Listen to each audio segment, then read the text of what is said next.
Good morning, everyone. Up to where had we discussed earlier? Do you remember? Yes sir packaging करना था. Yes, we had discussed up to branding, and now we had to start with packaging. Okay. Uh, what do you think we mean by packaging?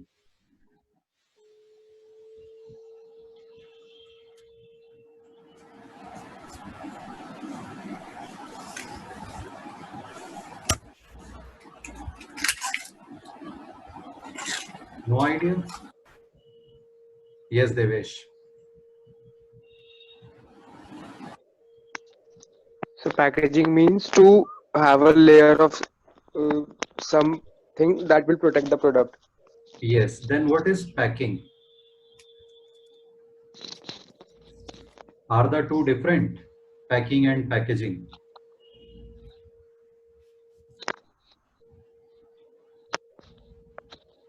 Yes sir. What is the difference? So packing तो मतलब उसको करना और packaging तो Yes. किसी product को wrapper में या कंटेनर में पैक करना, दैट इज पैकिंग. ठीक है. लेकिन जिस रैपर या कंटेनर में या पैकेज में उसे हम पैक करेंगे, उस रैपर या कंटेनर को डिजाइन करना और प्रोड्यूस करना, दैट इज पैकेजिंग. ठीक है. ये ध्यान रखना है. कई स्टूडेंट्स पैकेजिंग को पैकिंग समझ के उस कॉन्टेक्स्ट में इसका मीनिंग लिख देते हैं, वो गलत होता है. सो putting the product into a container or a wrapper or a package, that is packing. But designing and producing the package or the container or the wrapper in which the product will be packed, that is called packaging. Clear? Yes, sir. yes sir. Now there are various levels of packaging. Take example of any product. किसी भी product का example low.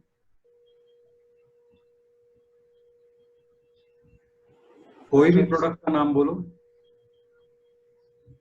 Lays. Yes.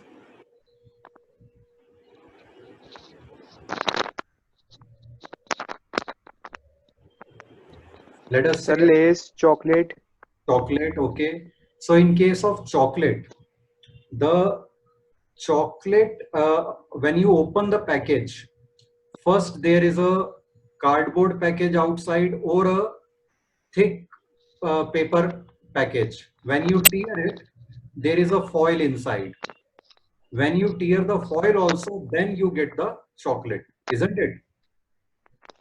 Yes sir. Yes, sir. So the foil which immediately wraps the chocolate, that is called primary package. And the outer paper covering or cardboard covering, that is after the foil, that is called secondary package. And when these chocolates are transported from the producing company to the shops, many chocolates are packed into big cardboard cartons. Those cartons are called transportation package or tertiary package. Are the three levels clear? Yes sir. Yes, sir. So primary package is the product's immediate container or wrapper. Secondary package is the additional layer of protection. And transportation packages are the bigger boxes or cartons in which bulk quantities of the product are packed for transportation purpose. Clear? Yes sir. Yes, sir. किसी भी product में आप देख सकते हो सकता है किसी में एक ही लेवल हो पैकेजिंग का, किसी में 2 लेवल हो, किसी में 3 लेवल हो, किसी में 3 से भी ज्यादा पैकेज हो. पर 3 से ज्यादा भी लेवल होंगे तो वो ब्रॉडली हम इन 3 कैटेगरीज में क्लासिफाई कर लेंगे. तो इमीडिएट कंटेनर या रैपर को हम कहते हैं प्राइमरी पैकेज. उसके बाद एक एडिशनल लेयर जो प्रोटेक्शन की डाली जाती है, that is secondary package. And the bigger boxes in which many pieces of the product are clubbed together for transportation are called transportation package. Clear? Yes, sir. Yes, sir. Now, functions of packaging. What is the use of packaging? What are the functions performed by packaging? Sir जो consumer है उसको sir satisfaction हो जाती है कि ये product जो है वो, एक तो पहली बात इसको प्रोडक्ट को ध्यान रखा गया है, इससे कोई हाइजीनिकली सही है ये। Yes, और very सर हम आइडेंटिफाई इजीली कर पाते हैं कि अगर हमें पता भी नहीं है, अगर हम जैसे सपोज नहीं जा रहे हैं लेने, लेकिन हम किसी और को कह देंगे तो वो पहचान जाएगा प्रोडक्ट, तो इजीली आइडेंटिफाई कर सकते हैं। Yes, very good. So first is product identification. By looking at the package, even from a distance, even if when the name is not readable, the customer can identify the product because each product's package is uniquely designed. उसमें कुछ color combination होगा, उस पे information लिखने का कोई style होगा, कुछ image बनी होगी, तो दूर से देख के ही पता चल जाता है कि हाँ ये वाला प्रोडक्ट है। सपोज इंस्टेंट नूडल्स के बहुत सारे पैकेट्स थोड़े डिस्टेंस पे लगे हुए हैं, तो उसमें देखकर आप आइडेंटिफाई कर पाते हो दूर से ही, even if you are not able to read what is written on the package, कि इसमें से पतंजलि वाले नूडल्स कौन से हैं, yippee वाले नूडल्स कौन से हैं, या और किसी ब्रांड के नूडल्स कौन से हैं। So helps in product identification. Second is product protection. The package protects the product. Protects from what? From breakage or damage. आपने देखा होगा इलेक्ट्रॉनिक आइटम्स जितनी भी हैं, चाहे टेलीविजन्स हैं, चाहे फोन्स हैं, लैपटॉप्स हैं, ये बबल रैप में पैक्ड होते हैं। देखा है, नोटिस किया है कभी? Yes, sir. ठीक है, बबल रैप या फ्रिज रेफ्रिजरेटर्स वगैरह थर्मोकोल की पैकिंग होती है उनके बाहर। क्यों? कि अगर ट्रांसपोर्टेशन करते हुए अगर बीच में कहीं गिर जाए प्रोडक्ट बाई चांस, या मूव करते हुए कहीं पर गिर जाए, तो वो शॉक एब्जॉर्बर का काम करेगी ये लेयर, बबल रैप वाली या थर्मोकोल वाली, और प्रोडक्ट डैमेज ना हो। तो प्रोडक्ट को प्रोटेक्ट करता है पैकेज डैमेज से। फिर कुछ प्रोडक्ट्स होते हैं जैसे सैनिटाइजर्स हैं, स्पिरिट है, जो इवेपोरेट हो जाते हैं अगर खुले रह जाएं, तो इनकी बहुत टाइट कैप्स होती हैं। इनकी पैकेजिंग इस तरह से होती है कि कहीं से भी जरा सी भी हवा अंदर ना जाए और प्रोडक्ट कहीं इवेपोरेट ना हो जाए। ठीक है, पिल्फरेज मतलब लीकेज, तो पैकेजिंग इस तरह की भी प्रोडक्ट की लीकेज को भी से भी प्रोटेक्ट करती है, कहीं से प्रोडक्ट लीक ना हो जाए, निकल ना जाए। ठीक है, is this point clear? Yes, sir. Then facilitating use of product. इसका बेस्ट एग्जांपल मुझे लगता है वो जो कोकोनट ऑयल आता है ना, पैराशूट कोकोनट ऑयल। पहले क्या होता था, इसकी दो तरह की कंटेनर्स आते हैं, अगर आपने नोटिस किया हो। एक होता है ब्रॉड कंटेनर और एक होती है पतली सी बॉटल।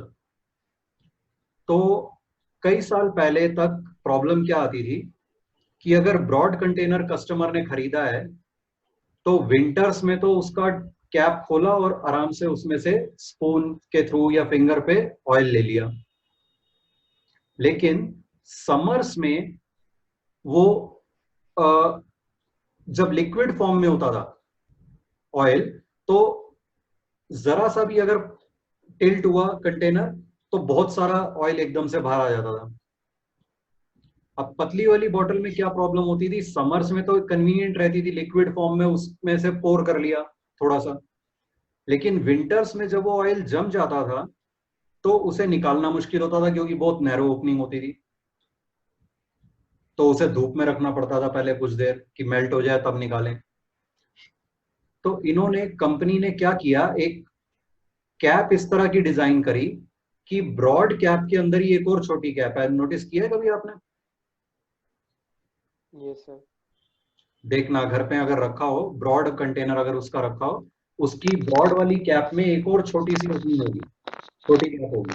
तो समर्स में आप वो छोटी कैप ओपन करके उसके थ्रू पोर कर सकते हो कंटेनर को टिल्ट करके, और विंटर्स में जब वो पोर नहीं होगा क्योंकि जमा हुआ है, तो ब्रॉड वाली कैप को खोल के आप फिंगर या स्पून से निकाल सकते हो इजीली। तो ये जब इन्होंने पैकेजिंग में चेंज किया था कुछ साल पहले, तो इनकी एड आती थी कमाल का ढक्कन, वो इनका एड में यूएसपी था, यूनिक सेलिंग पॉइंट प्रोपोजिशन। ठीक है, इसी तरह से आपने देखा होगा रेफ्रिजरेटर, टेलीविजन वगैरह में पीछे ग्रिप के लिए जगह बनी होती है जिससे कि आप उसे ग्रिप इजीली लिफ्ट कर सको। ये ऑब्जर्व किए कभी? Yes sir. सिमिलरली जो ऑयल के वो बड़े कंटेनर्स आते हैं, मस्टर्ड ऑयल या which ever cooking oil, 5 litres and above जो कंटेनर्स होते हैं उनमें हैंडल लगा होता है, क्योंकि अदरवाइज इतने भारी कंटेनर को उठाना मुश्किल हो जाएगा। तो हैंडल से इजीली पकड़ के उठाया जा सकता है, उसमें से पोर किया जा सकता है किसी छोटे कंटेनर में। तो these are the ways in which packaging helps in the use of product also. इसका एक और एग्जांपल है फ्रूटी। फ्रूटी में एक नैरो ओपनिंग होती है और उसमें से स्ट्रॉ इजीली डाल के स्ट्रॉ और उसमें से सिप कर सकते हैं हम, है ना? So all these are examples how packaging helps in using the product conveniently. Then product promotion. अगर पैकेजिंग अट्रैक्टिव है तो वो प्रोडक्ट की सेल्स को प्रमोट करने का काम भी करती है। आप किसी शॉप पे जाते हो, आपको कोई नया प्रोडक्ट दिखाई देता है जिसकी पैकेजिंग बड़ी अट्रैक्टिव लग रही है आपको, तो कई बार कस्टमर का मन कर जाता है कि यार ये चीज खरीद के देखते हैं, अच्छी लग रही है। So it helps in product promotion also. Clear? Yes, sir. Importance of packaging. Importance of packaging वैसे तो देखा जाए तो ये जो फंक्शंस ऑफ पैकेजिंग हमने डिस्कस किए, दीज आर इंपॉर्टेंस ऑल्सो, लेकिन बुक में ये इंपॉर्टेंस के पॉइंट्स किस पॉइंट ऑफ व्यू से दे रखे हैं वो पहले हम समझ लेंगे तो डिफरेंस समझ में आ जाएगा, क्यों डिफरेंट पॉइंट्स हैं दोनों में। ये पॉइंट्स दिए हुए हैं इस व्यू पॉइंट से कि क्यों पैकेज्ड प्रोडक्ट्स का यूज बढ़ता जा रहा है सोसाइटी में। कुछ साल पहले तक बहुत से प्रोडक्ट्स ओपन सेल होते थे, pulses, many pulses, spices, they were kept in open. Even biscuits and namkeen, various types of snacks, they were sold in open. बड़े बड़े कंटेनर्स में रखे होते थे शॉप्स में, या फिर सैक्स में रखे हुए थे, पल्स होते थे, पल्सेस वगैरह, और उसमें से कस्टमर ने जितना मांगा शॉपकीपर ने वेट करके उसका और उतना दे दिया। लेकिन अब धीरे धीरे पैकेज्ड प्रोडक्ट्स का ट्रेंड बढ़ता जा रहा है। क्यों बढ़ता जा रहा है? उस व्यू पॉइंट से ये इंपॉर्टेंस में पॉइंट्स दिए हुए हैं। Can you tell me why?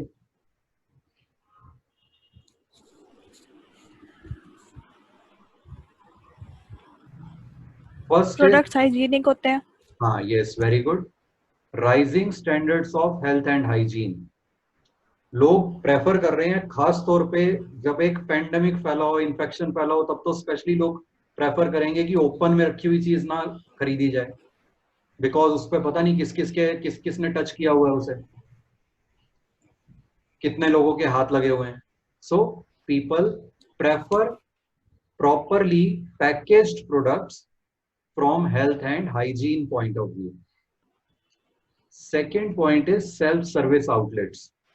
पहले क्या होता था, ये बड़े बड़े डिपार्टमेंटल स्टोर बहुत रेयर होते थे, जैसे बिग बाजार है, एक सुपर बाजार होता था सिर्फ, और वो कम आउटलेट्स होते थे उसके थोड़े। तो most of the people use to go to a shop, shopkeeper को एक लिस्ट पकड़ा दी या बोलते गए कि ये सामान चाहिए, शॉपकीपर ने उतनी उतनी चीज का वेट किया, वे करके उसे और दे दिया कस्टमर को। लेकिन अब सेल्फ सर्विस आउटलेट्स का ट्रेंड बढ़ गया है। बिग बाजार की तरह के बहुत से आउटलेट खुल गए हैं जहां पे कस्टमर खुद जाके प्रोडक्ट अपनी चॉइस का अपनी ट्रॉली में रखते हैं और फिर बिलिंग करा के उसे ले आते हैं। तो ऐसे में क्या है, जब शॉपकीपर देता था तो सिर्फ उसके हाथों में थी चीज, बहुत सारे लोगों के हाथ नहीं लग रहे थे प्रोडक्ट को, और वो हाइजीनिक वे में निकाल के आपको दे देता था। लेकिन अब सेल्फ सर्विस आउटलेट्स में अगर प्रॉपरली पैक्ड नहीं होंगे प्रोडक्ट्स, तो किसी कस्टमर ने किसी चीज में हाथ लगाया फिर छोड़ दिया, दूसरे कस्टमर ने उठा के देखा फिर पसंद नहीं आई चीज फिर छोड़ दिया। ऐसे बहुत से लोगों के हाथ लगेंगे प्रोडक्ट में और प्रोडक्ट खराब होता जाएगा। So because of this increasing trend of self service outlets, the importance of packaged items is और packaged products is increasing. Clear? Yes, sir. Innovation opportunity, packaging में भी कई तरह की इनोवेशंस आ गई हैं। जैसे वो फ्रूटी का पैक होता है या टेट्रा पैक जिसे हम कहते हैं, मिल्क भी आता है टेट्रा पैक में। तो टेट्रा पैक में 6 लेयर्स होती हैं पैकेजिंग की, और वो इस तरह की पैकेजिंग होती है कि उसमें ज्यादा देर तक प्रोडक्ट खराब नहीं होता। अगर एक सिंपल पाउच में आप मिल्क परचेज करते हो तो वो 1-2 दिन में यूज कर लेना होता है, अदरवाइज खराब हो जाएगा। बट टेट्रा पैक में अगर आपने मिल्क परचेज किया है तो वो कई दिन तक यूज किया जा सकता है। Next is product differentiation. ये जो प्रोडक्ट आइडेंटिफिकेशन वाला पॉइंट था फंक्शंस में, उसी से रिलेटेड है। क्लियरली पैकेज डिस्टिंग्विश करता है प्रोडक्ट को और सिमिलर प्रोडक्ट से, so that the customer can easily identify the product. Clear? Yes, sir. Next function is under product mix. Product mix में पहला हमने डिस्कस किया branding. The second one we discussed was packaging. Now third is labeling. Labeling means putting identification marks and other information on the product and the package. Product पे जो कुछ भी लिखा होता है या इमेज बनी होती है या सिंबल्स बने होते हैं या प्रोडक्ट के पैकेज पे, उस सब को कहते हैं labelling. Clear? Yes, sir. What functions are performed by labels? First is providing information required by law, also called statutory information. Statutory means legal. हर प्रोडक्ट पे कुछ इंफॉर्मेशन प्रोवाइड करना कंपलसरी है as per law. For example food items के case में specially, और medicine में date of manufacturing and date of expiry. Then cautions or warnings mentioning what not to do with the product, what can be the possible side effects of the product. This information is called statutory information, which is provided through labeling. Second is identification of the product or brand. जो image बनी होती है product के package पे या product पे, जो लिखा होता है ब्रांड नेम, स्लोगन, लोगो वगैरह, उससे इजीली कस्टमर प्रोडक्ट को पहचान लेते हैं। Then grading of products. Grading का क्या मतलब होता है? कई बार सेम प्रोडक्ट अलग अलग वैरायटी में सेल होता है। फॉर एग्जांपल अगर हम मिल्क का एग्जांपल लें तो टोन्ड मिल्क होता है, डबल टोन्ड होता है, फुल क्रीम होता है, काउ मिल्क होता है। अगर आपने ध्यान दिया हो, सबके पैकेजिंग थोड़े थोड़े अलग होते हैं, पाउच का कलर ही अलग होगा हर वैरायटी का, ठीक है, और उस पे कुछ सिंबल इस तरह के बने होंगे जिससे कि पता चल जाए कौन सी वैरायटी का है, प्लस लिखा भी होगा। सिंबल और कलर मेनली इसलिए यूज होते हैं कि कुछ लोग इलिटरेट जो हैं, पढ़ नहीं सकते, उन्हें अगर पढ़ नहीं पा रहे क्या लिखा हुआ है तो भी समझ में आ जाए कलर के थ्रू या सिंबल के थ्रू, पिक्चर के थ्रू। और जो लिटरेट हैं वो तो पढ़कर भी समझ सकते हैं। तो कई लेवल पे लेबलिंग के थ्रू डिफरेंट वैरायटीज को डिफरेंशिएट किया जाता है। ऐसे ही कार्स में अगर सेम मॉडल की भी कई वैरायटीज होती हैं तो उसमें क्या करते हैं, वो एक को कर देंगे LX, एक को LXI या VX, VXI, उसकी सेम मॉडल के अलग अलग वेरिएंट्स हैं। किया ये नोटिस कभी? Yes, sir.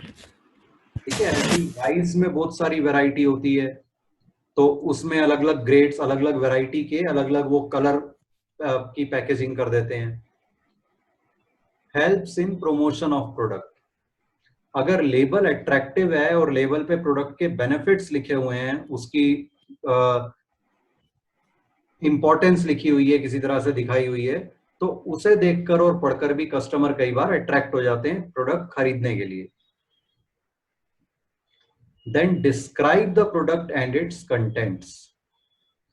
The components or the inputs used in the product are also given. Again, especially in case of medicines, कि उसमें क्या क्या salt है, कौन कौन से chemicals used हैं उस medicine में, and food items, food and drink items, कि उसमें क्या क्या ingredients use हुए हुए हैं, तो वो भी labeling के through पता चलता है. Directions for use पता चलती हैं. Are these points clear? Yes, sir. Next function under product mix is standardisation. ठीक है, स्टैंडर्डाइजेशन दो लेवल पर होती है. एक जो गवर्नमेंट ने स्टैंडर्ड फिक्स किए हुए हैं, जैसे इलेक्ट्रिकल्स के लिए ISI मार्क एक स्टैंडर्ड मार्क है, क्वालिटी मार्क है. तो अगर आपको अपने प्रोडक्ट पे ISI मार्क चाहिए तो आपको उसके लिए अप्लाई करना पड़ता है. फिर गवर्नमेंट आपके प्रोडक्ट की टेस्टिंग करती है सैंपल्स की, और अगर उन्हें लगता है हाँ वो सेफ है to use, then they will allow you to use the ISI mark, और उसमें भी फिर वो पीरियोडिकली आपके प्रोडक्ट के सैंपल्स चेक करते रहेंगे. सिमिलरली फूड आइटम्स में, ड्रिंक आइटम्स में FSSAI, food safety standards authority of India, इसका मार्क होता है FSSAI का. एग मार्क होता है एग्रीकल्चरल प्रोडक्ट्स में. ठीक है, तो इन ये मार्क अगर हमने अपने प्रोडक्ट में यूज करने हैं, क्योंकि अगर हम यूज करेंगे तो कस्टमर्स हमारे प्रोडक्ट पे ट्रस्ट करेंगे कि ये सेफ है, इसलिए प्रोड्यूसर यूज करना चाहते हैं वो मार्क. और वो यूज करने के लिए उन्हें गवर्नमेंट के पास अप्लाई करना पड़ेगा. गवर्नमेंट पहले प्रोडक्ट के सैंपल्स को चेक करेगी. If the government will find them safe enough, then they will allow the use of that particular mark on that particular product. इसके अलावा जो अच्छी कंपनीज हैं वो वहीं तक नहीं रुकती, वो उससे भी हाई अपने खुद के प्रोडक्ट के स्टैंडर्ड्स सेट करते हैं, क्वालिटी स्टैंडर्ड्स, और उन्हें मेंटेन करके रखते हैं. This all comes under standardisation. Clear? Yes, sir. Grading हमने डिस्कस कर लिया already. Classification of product into different grades और different varieties on the basis of quality, size, weight, features, etc. ठीक है, यहां तक क्लियर? Yes, sir.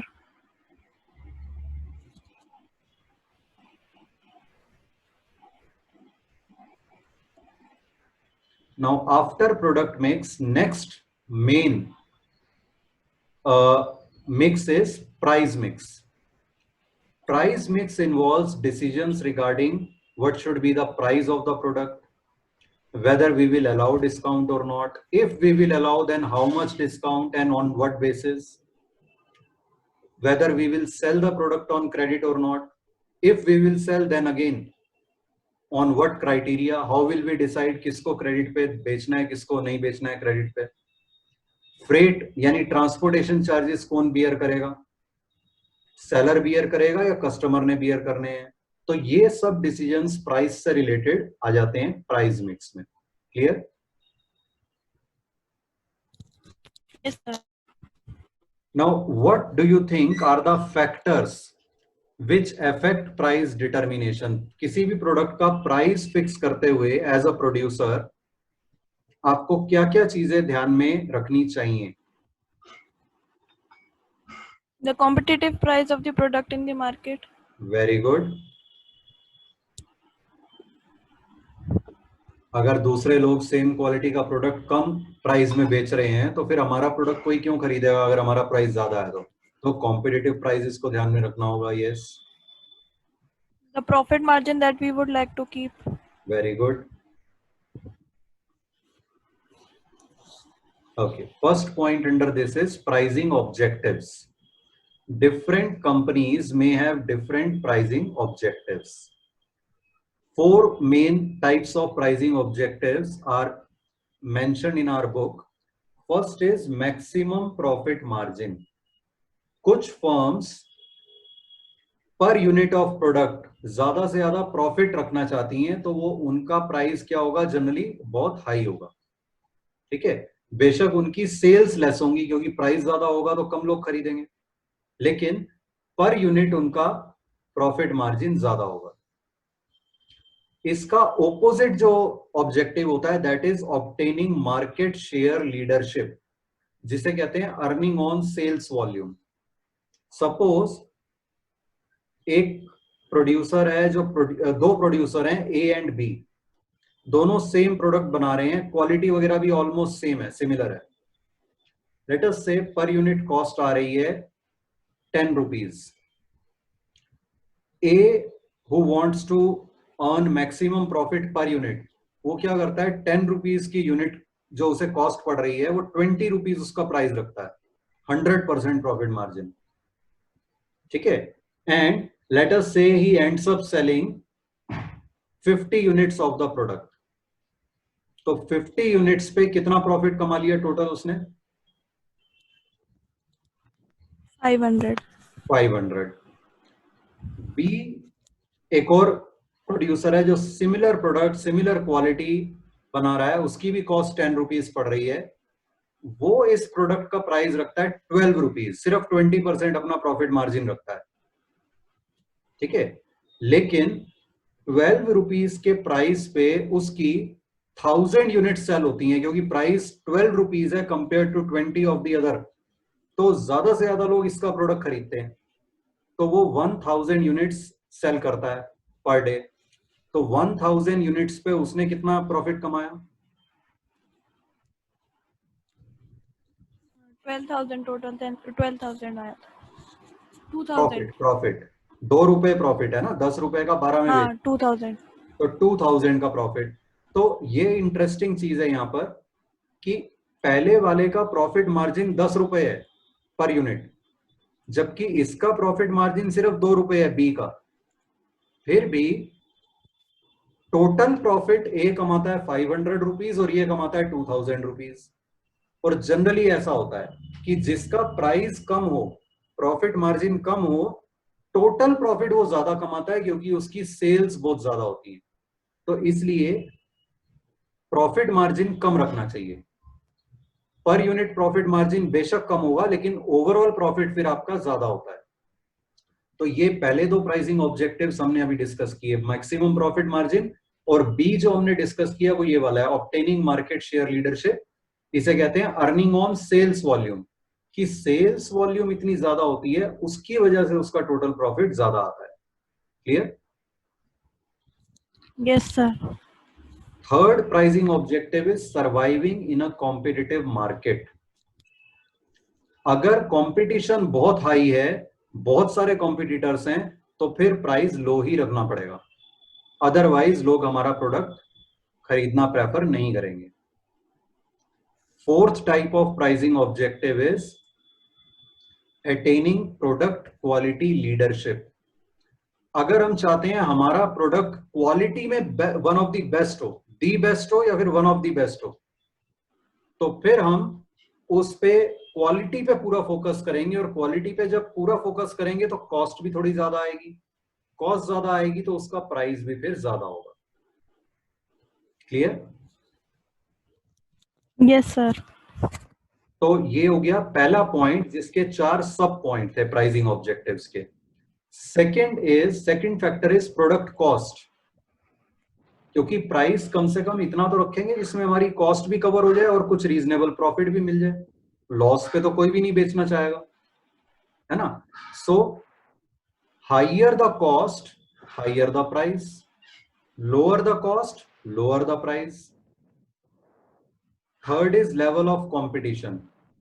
अगर आपका कोई भी कॉम्पिटिटर नहीं है, मोनोपोली है आपकी, you are the single producer of that good और service, then you can even keep a higher price because customers do not have any other option.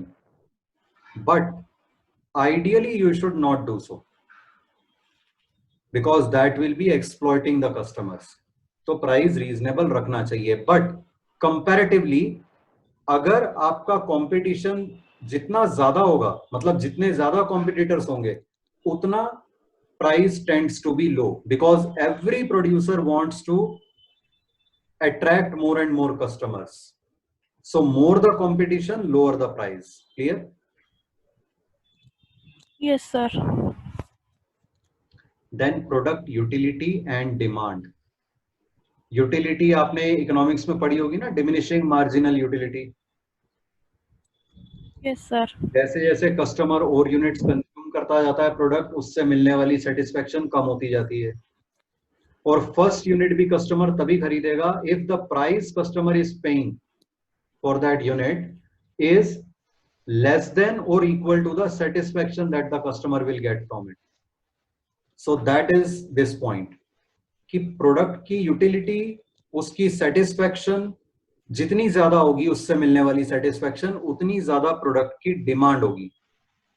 ठीक है? अगर सेटिस्फाइंग कैपेसिटी ज्यादा है, प्रोडक्ट की डिमांड ज्यादा है, तो कंपैरेटिवली प्राइस थोड़ा हाई रखा जा सकता है. रखना है नहीं कह रहे, रखा जा सकता है. ठीक है? अगर डिमांड कम है तो फिर प्राइस ज्यादा नहीं रखा जा सकता. Then the price has to be low. Then government regulations और लीगल रेगुलेशंस. कुछ चीजों का प्राइस गवर्नमेंट फिक्स कर देती है, जैसे पेट्रोल डीजल, कि इससे ज्यादा प्राइस नहीं रखना, तो फिर उससे ज्यादा प्राइस पे कोई सेल नहीं कर सकता. Then marketing methods used.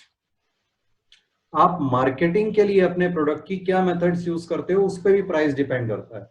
Suppose आप free home delivery service provide करते हो कस्टमर्स को, तो वो सिर्फ नाम के लिए फ्री होती है, आपकी तो कॉस्ट इंकर हो रही है ना. कोई भी प्रोड्यूसर, कोई भी सेलर अपनी पॉकेट से पे नहीं करेगा डिलीवरी चार्जेस. अल्टीमेटली उसने कस्टमर से ही रिकवर करने हैं, तो उनके प्राइजेस में ऑलरेडी वो चार्जेस इंक्लूडेड होंगे. हिडन कॉस्ट जिसे कहते हैं. ठीक है? तो अगर फ्री होम डिलीवरी की सर्विस प्रोवाइड कर रहे हैं, अगर फास्ट डिलीवरीज की ऑप्शन प्रोवाइड कर रहे हैं, फास्ट डिलीवरी के लिए हमें अपने डिलीवरी एग्जीक्यूटिव्स को स्कूटर्स, बाइक्स वगैरह लेके देनी पड़ेंगी, साइकिल से काम नहीं चलेगा, तो कॉस्ट बढ़ती जाएगी, तो प्रोडक्ट का प्राइस भी अकॉर्डिंगली बढ़ेगा. क्लियर? Yes, sir. ठीक है? Then comes place mix. Product mix हो गया, प्राइस मिक्स हो गया. प्लेस मिक्स को फिजिकल डिस्ट्रीब्यूशन भी कहते हैं. अब ये फिजिकल डिस्ट्रीब्यूशन वर्ड टर्म जो है बुक में दो सेंस में यूज की गई है, ब्रॉड और नैरो. ब्रॉड सेंस में फिजिकल डिस्ट्रीब्यूशन को प्लेस मिक्स का इक्विवेलेंट माना गया है, और नैरो सेंस में इसका एक कंपोनेंट है फिजिकल डिस्ट्रीब्यूशन. इसके दो कंपोनेंट्स हैं, पहला है चैनल्स ऑफ डिस्ट्रीब्यूशन, दूसरा है फिजिकल डिस्ट्रीब्यूशन. ठीक है? तो अभी हम ब्रॉड सेंस में फिजिकल डिस्ट्रीब्यूशन टर्म यूज कर रहे हैं, जिसे हम कहते हैं place mix. Place mix consists of decisions to be taken in order to make the product available to the customers by transferring the product from the place of production to the place of consumption at the right place, in right quality, right quantity, at right time. तो इसके लिए जो भी functions involve होते हैं वो सारे आ जाते हैं प्लेस मिक्स में. क्लियर?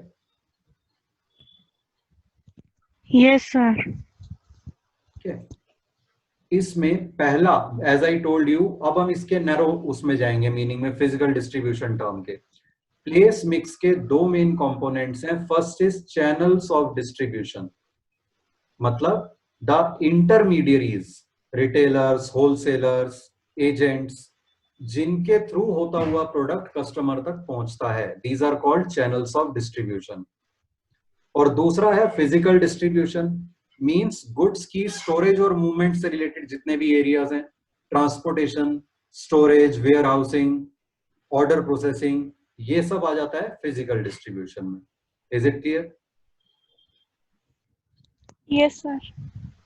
अब ये कंपोनेंट्स हम फर्दर डिस्कस करेंगे नेक्स्ट क्लास में. Today we will stop over here. Any doubt anyone?